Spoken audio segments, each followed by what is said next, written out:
नमस्कार दोस्तों। आज है 16 नवंबर और आज के करंट अफेयर्स के प्रश्नोत्तरी कार्यक्रम में आप सभी का स्वागत है। और आज का पहला प्रश्न है, हाल ही में राज्यपालों और उप राज्यपालों का डैश सम्मेलन राष्ट्रपति भवन में आयोजित किया गया था। मतलब इसका क्वेश्चन का कहने का मतलब है कि हाल ही में राज्यपाल और उप राज्यपालों का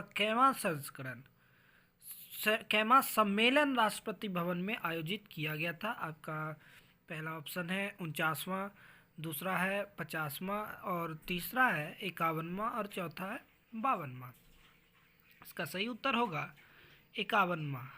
बताया जाए कि हाल ही में राज्यपालों और उप राज्यपालों का 51वां सम्मेलन राष्ट्रपति भवन में आयोजित किया गया था।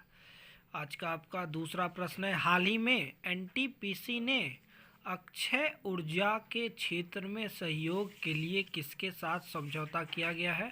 मैं फिर से क्वेश्चन दोहराता हूँ, हाल ही में एनटीपीसी ने अक्षय ऊर्जा के क्षेत्र में सहयोग के लिए किसके साथ समझौता किया है। इसका पहला ऑप्शन है भारतीय पेट्रोलियम, दूसरा ऑप्शन है इंडियन ऑयल, तीसरा ऑप्शन है हिंदुस्तान पेट्रोलियम और चौथा ऑप्शन है रिलायंस इंक।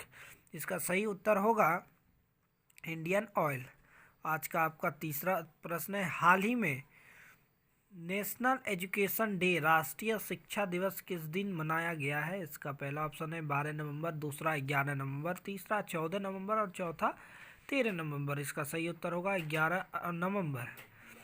आज का चौथा प्रश्न है, हाल ही में केंद्र सरकार ने सेना की कितनी महिला अधिकारियों को अस्थायी कमीशन देने पर सुप्रीम कोर्ट से सहमति जताई है। इसका पहला ऑप्शन है 10, दूसरा 11, तीसरा 12 और चौथा 13। इसका सही उत्तर होगा 11।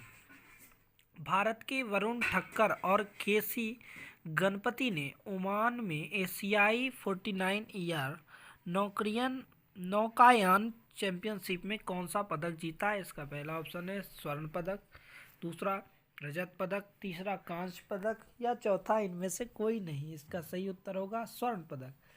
आज का आपका छठा प्रश्न है, हाल ही में यूएई और बहरीन ने लाल सागर में किस देश के साथ नौसैनिक अभ्यास में हिस्सा लिया। इसका पहला ऑप्शन है इजराइल, दूसरा ओमान, तीसरा रूस, चौथा सऊदी अरब। इसका सही उत्तर होगा इजराइल। आज का आपका सातवां प्रश्न है, हाल ही में भारत और किस देश के बीच संसद मैत्री संघ को फिर से लागू किया गया। इसका पहला ऑप्शन है कंबोडिया, दूसरा मॉरिशस, तीसरा मालदीव और चौथा श्रीलंका। इसका सही उत्तर होगा डी श्रीलंका।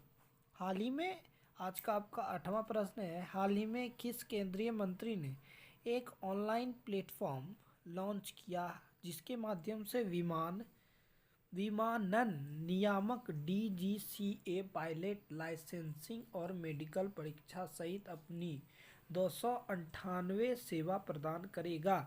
इसका पहला ऑप्शन है अनुराग ठाकुर, दूसरा है किरण रिजिजू और तीसरा है ज्योतिरादित्य सिंधिया और चौथा है जितेंद्र सिंह। इसका सही उत्तर होगा ज्योतिरादित्य सिंधिया। आज का आपका नवा प्रश्न है, केंद्रीय स्वास्थ्य मंत्री मनसुख मांडविया के अनुसार हाल ही में कुल कितने देश भारत के कोविड-19 टीकाकरण प्रमाण पत्र को पारस्परिक रूप से मान्यता देने पर सहमत हुए हैं। इसका पहला ऑप्शन है ए 101, दूसरा है बी 95, तीसरा है 99 और चौथा है 96। इसका सही उत्तर होगा 96। आज का आपका 10वां प्रश्न है, कौन सी फार्मा कंपनी भारत में मोक्सवीर ब्रांड नाम के तहत मर्क की कोविड पिल लॉन्च करेगी। इसका पहला ऑप्शन है डॉक्टर रेड्डी, दूसरा सन फार्मा, तीसरा सिप्ला और चौथा ल्यूपिन लिमिटेड। इसका सही उत्तर होगा सन फार्मा। आज के लिए इतना ही, धन्यवाद।